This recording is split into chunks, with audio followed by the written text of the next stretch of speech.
you. See, the reason I did tell this story the other day. The reason you're here, apart from the fact that lots of people really like what you have to say and they like your thinking, is that we actually bumped into each other on a train station the other day, which sounds like a romantic encounter. Well, I was saying it's a bit like Brief Encounter. Yeah, it is. Maybe we should have been looking sultry, Absolutely. with a kind of Dirk Bogarde effect in the background. Indeed. Carnforth Station. Absolutely. I was born only a few miles away. That's so. good. But interesting, because we did work together years ago. I was about 11 at the old talk radio. That's correct. And you were doing in the mid-90s. And you were this. I think you did. Did you do a Saturday morning show? I think or something like that. I did a Saturday show which migrated to Sunday before it migrated through the door. That's right. That's the usual journey of radio. The usual journey of radio. That wonderful yes. plank that everybody at some point that's walks. Right, yes, yes. But I remember because when that station started, not dissimilar to what we do here, but there was a sort of a freedom about it. And you talk a lot about, we talk about cancel culture and this kind of stuff. But I mean, freedom of speech and the right to have opinions and say what you believe without offending X, Y, and Z is so on the agenda right now. You can hardly pick up a newspaper without one of those stories appearing somewhere. Today we learnt that Mary Poppins could be cancelled because it might be racist because of the soot scene where one of the dancers gets soot. It's funny, isn't it? No, it would be funny if it wasn't Poppins. So blackface it's Poppins. Deranged. Yes. It's deranged. And if you go back to in my life, born in 45, going to university in the 60s, for me, everything was this kind of broadening of freedom. I was born in the 40s, I'm at school in the 50s, I'm at grammar school in the 60s. When you first got proper satire, that was the week that was. I pioneered satire in my grammar school, and I remember agonised discussions with the headmaster as to exactly what we couldn't say. And from that point of view, it was like a highway broadening out, liberating speech along with liberating everything else. And suddenly we've gone into violent reverse gear. I think it's terrifying, and it's been accelerated by COVID, and we're in a sort of, at the moment, it's very easy to sound alarmist, and I don't like doing so, but I think we do need to sound the alarm. There's a risk that we got a Chinese virus, and we will finish up with a Chinese society. There is this appetite to shut down. The moment somebody has got the right to stop you saying something because they might be hurt, because a little point of their very tender anatomy might be dented, this is insane. We have to have a robust public culture. This doesn't mean yelling insults. I've never yelled insults. I would never dream of doing so. But we should have the opportunity to have frank and free interchange. Democracy depends on it. Science depends on it. All knowledge and progress depends on it. Because there's a very simple point. All progress is made by heretics. It's by people who don't accept what they're told. That's a great point. I mean, in terms of this oversensitivity, I mean, the Frankfurt School will be rubbing their hands saying, this is exactly how we planned it. But what happened? What is there a tipping point here, the sort of Gladwellian tipping point where suddenly we went from common sense to no sense at all? I mean, identity politics, which is something I loathe, and the idea that you feed everything through the prism of your identity, whether it's your class, your gender, your sexuality, whatever it happens to be. Your race. I mean, this is just anti-intellectual nonsense. And you would it's also a journey that never ends as well, because you can continue to do that forever. And will always end up. It ends in a certain portion of your anatomy. Well, there is that. And disappearing up. But where did it start? Where do you see that tipping point? There's a long intellectual lineage of this stuff. The whole business of what's called post-modernism, the deliberate rejection of modernity, which the foundation of modernity is a thing called truth, a fact. Women have cervixes. They have a particular sort of a chromosome, and a man has a particular sort of chromosome, and you can't change that. In the Middle Ages, of course, they believed you could. They believed that when the priest uttered certain words, the bread and the wine transmuted transubstantiated into Christ's body and to Christ's blood. Well, I'm sorry, I think the idea of a trans woman is exactly the same. It's asking us to believe in a miracle. Now, so that's a long intellectual lineage, but I think it's combined with something else. There's a moment, I suppose it's really Diana's death, the moment at which the stiff upper lip breaks and we sort of disappear into blubbering sentimentality. The extraordinary shift of public discourse in the late 90s, and we can really see again, I referred to the broad stream of freedom, we can see another broadening stream, sentimentality, what I feel, my lived experience, the replacement of fact with feeling. My truth. My truth. I'm sorry, that is no basis for public discourse. That's no basis for a serious society. This ridiculous coinage, emotional intelligence. What the hell does it mean? It's interesting that you mentioned the trans issue, because that's very much front and centre. And I think what I find fascinating is that it almost came out of nowhere. Yeah. I mean, suddenly this debate was front and... Now, I would imagine as a libertarian, you would have no problem with somebody wants to call themselves a woman or a man. That wasn't the point you were making. You were making a slightly different point, that the idea that everybody else has to join in with what you would call a non-scientific fact is just simply bonkers. Well, it's the idea that you can actually change something that can't be changed. You cannot change your sex. You can dress as you like. You can wear whatever clothes you want, you can slap on makeup, you can have prosthetic surgery, but sorry, you are merely, to say you're the equivalent of somebody in drag is cruel, but that is all you are. But if somebody has had the surgery and gone to that stage and they live as a woman but they were born a man, it's okay to say, to treat that person as a woman. Yes, but... Because that would just be polite, wouldn't it? It is a form of politeness, but it's a form of politeness which fundamentally challenges truth, and there's a very fine line between those two things. I also think that we are at profound danger of generalizing and popularizing, as one sees with particularly vulnerable teenagers and especially vulnerable teenage girls, something which is profoundly risky, which is profoundly contentious and profoundly dangerous. Again, it's a problem with liberalism. Once you have this notion, which you and I did, you call me a libertarian, I used to be. When I appeared on Talk Radio, I was a libertarian. I've had second thoughts, because there is a problem. If you have the view, we choose what we are. We come into the world as a free-thinking, self-organized individual. We make up our minds. We enter into contracts. We determine what we are. But you see, that isn't true, is it? Just think about it. Has there ever been a sillier statement? The beginning of Rousseau's The Social Contract. Man is born free, yet everywhere is in chains. Actually, Ian, we're not born free.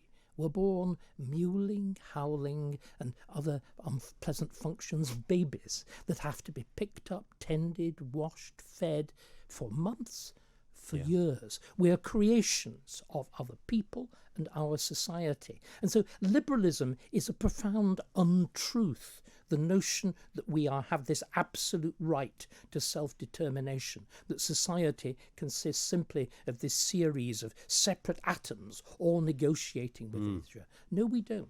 We belong to groups. We belong to nations. We belong to families. And by instinct or by design or a little bit of both? By fact, by simple fact. We belong by language. We belong by culture. We belong by education. And the moment we run away from that, we're lost. And this is what liberalism does. There's no reason for liberalism to stop, right? Once you decide we're going to change everything, The first time people tried doing that is called the French Revolution. You must know all about the French Revolution. I remember the French You Revolution. vaguely remember 1789 Indeed. when push comes to shove, don't you? The French Revolution thought it could start time from scratch, literally. You reorganise the calendar. Isn't it boring that there are 7 days in the week and 24 hours in the day? Difficult. You want 10 of everything. So you have 10 hours in the day, you've 10 days in the week, you've got 10 months in the year. The calendar, of course, becomes deranged. The entire metric system. You try to start human experience from scratch. And where does it end? It ends in the terror. And it ends Robespierre with the man who'd masterminded it, with half his jaw shot away, lying on the table, about to be put under the tumbril to have his head cut off. That's where it ends. And the liberalism of the 60s has ended where we are now. It ends with identity culture, cancellation, and the absurd statements of Sir Keith Starmer, the leader of the opposition, that you mustn't say that only a woman has got a cervix. Now, I was referring to satire. Satire falls silent. Well, satire is dead, really, isn't it? Because you can't satirise this. It's madder. That. It's, reality is much, much madder. I think it would be a very bad thing to say that. I think he said. Well, what does that mean? You see, it's an emotional statement. It's a bad thing because, especially in the Labour Party conference, you're not supposed to say things like that. Somebody might be hurt. There it is. We will talk some more with Dr. David Starkey after this. Dr. David Starkey is in the studio with us. I've just found out 2 really interesting things about David Starkey. One is there's an autobiography on the way. Mm-hmm. And what's interesting about you as well is, and I genuinely didn't know this, I didn't realise your background was a very, very working class background. I didn't realise. But a very odd working class. My parents were the even odder thing. They were working class Quakers, members of the Society of Friends. And it's that peculiar mixture of, my father was apprenticed at Platt Brothers in Oldham, that was then the world's largest manufacturer of cotton machinery as a tool maker. But he equally, absolutely solid working class. He becomes a foreman, exactly the kind of thing you did then. But equally, that appetite for education, for learning, for literacy. My mother was very star at school, though left at 13. My father wasn't. But then there's a whole process of something we've completely forgotten. Voluntary education, Sunday school. And then, of course, as an apprentice back in the 20s, you were at night school. Do you know what their exams were like? These are people who were training to be tool makers. They had 3-hour written exams from 7 at night till 10 at night when you'd been working from 8 o'clock in the morning. Really? Right? And that was... That was then. Yeah. That was then. Did that inform then your kind of ethics as in terms of work, in terms of education, yes, in terms I of was what determined to get out. Were you determined to get? Yeah, you didn't want the Quaker lifestyle. All of this business about you should be able to fulfil yourself in the place where you were born. I had a completely different ethos. I was bored stiff by Kendall. I had no interest whatever in fell walking. You made up for it in your LSE early days, I understand. No interest in fell walking in daffodils in Wordsworth. I or wanted mint the cake. City. I wanted. Oh, God help us, disgusting. I wanted something different. But you know what? Schools like mine, that Northern Grammar School, they were founded in the late Middle Ages to get clever boys out. That was the whole point. That was the point of it. You wanted to go to London, you wanted to go to Oxford, you wanted to go to Cambridge, you wanted to go to the bigger world. And this seems to me to be proper, sensible. You can only have so many sites of real quality. We're a tiny country. Well, Boris Johnson's going to level it all up, David.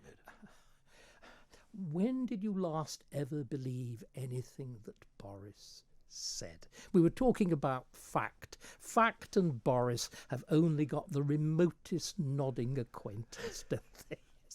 What about, let me bring you this spelling story. I love this. Yes. Spelling apparently doesn't matter. I mean, so you managed a very working class background, despite the educational values that were a big thread in that upbringing. You went to grammar school, you went to Oxbridge. I mean, that must have been incredible. I mean, that's a big journey, isn't it? No, at the it time. wasn't. Nobody thought it was at the time. This is what's so silly, that when I was at Cambridge, I reckon 2/3 of people and more already were from state schools. Seriously? Of course. That was then, Because, right. because all sorts of schools like Manchester Grammar and Dulwich College were state schools. They were Sure. direct grant. It was comprehensivisation that forced this divide and forced schools like Manchester Grammar, Dulwich and whatever, to go private. Sure. I was in a world where nobody cared at Cambridge. I know there were colleges where it mattered. I was at a humble one. If I'd been at Trinity or at Magdalen, yes, which class you were, which school you'd been to would have mattered. I mean, my college was odd. There were people like Chris. Do you remember Chris Martin Jenkins, the cricketing commentator? Old, very old. So you were at university with him? We were exact contemporaries. Fantastic. And we were sort of on nodding terms, and not intimate friendship, but. Again, I think that we've got all this badly wrong, but let's go back to that spelling point. Yeah, because that would have been unacceptable at Oxbridge. That was completely unacceptable. And it seems to me that it should be unacceptable now. Writing has to be clear. Writing can... This notion that, I can understand what you say without quite understanding how you're saying it, that's gibberish. You can't. I remember vividly, I was chairman of the Board of Examiners in the University of London about 1990, and we had exactly this argument. And there was clearly a bright boy, who now I'm sure we'd have called dyslexic. And you could see through this bizarre fog of ill-written, misspelt, non-punctuated stuff, there was a mind. But could you really tell what he said? Now, of course, there was a campaign mounted by my colleagues at University College, determined to get this lad a first. They won the vote. I was chairman. I then forced a minute which said, for the first time, the University of London BA degree in history has awarded a first to an illiterate candidate. And it was minuted. Do you know whether that candidate knew you'd said that about No, you them wouldn't. specifically? I mean, this was minuted by the exam board. It was intended as a warning. I think it's a warning that was disregarded. But you see, there's something else, Ian.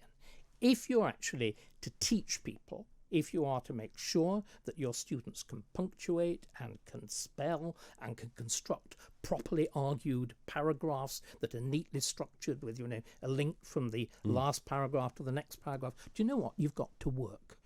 You've actually got to be a real teacher. You've to see the student. You've got to mark the work. You've got to return the work. When I tried to introduce, in my days at LSE, in the International History Department, when I tried to introduce the rule, do you know what? That you've actually got to see the student to return their work. There was a rebellion by my colleagues.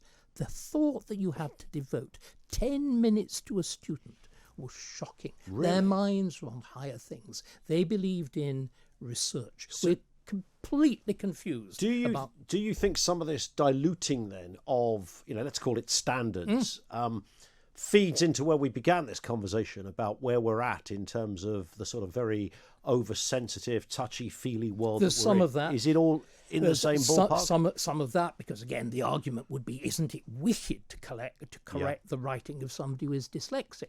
Answer, they shouldn't be doing a course that's based on literary presentation. But it's also something else. It's based on laziness. It's based on the idleness of many university teachers who simply don't see it as their job to teach. And of course, I'm afraid an earlier idleness on the whole, the product of state schools. Most public schools regarded as their job to do these things.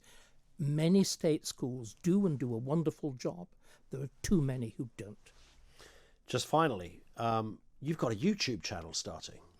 I didn't know this. We didn't bring you in to promote this, but it's just by a happen chance you mentioned it to me during the break.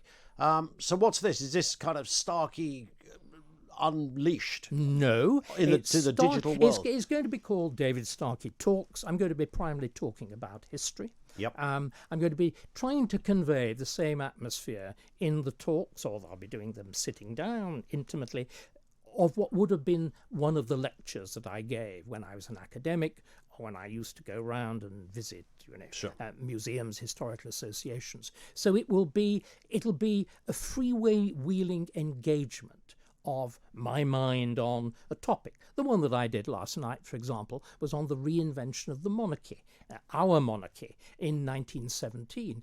When we do a complete retread. It was a German dynasty, and we suddenly turn it into an English family. We change the name. We invent the name Windsor.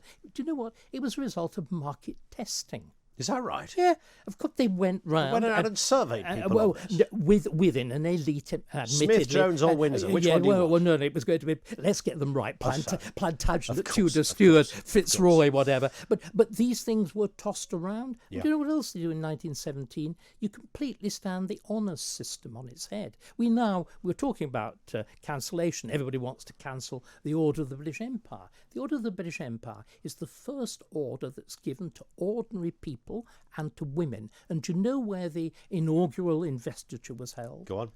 Ibrox Park Football Stadium. Well, what about that? What a great fact to finish on. YouTube, is it out now? Is it there now? No, it'll be the end of the month. End of the month. Just Google it, search it. David Starkey, good to see you, sir. Thank you. Great pleasure. We will speak very, very soon.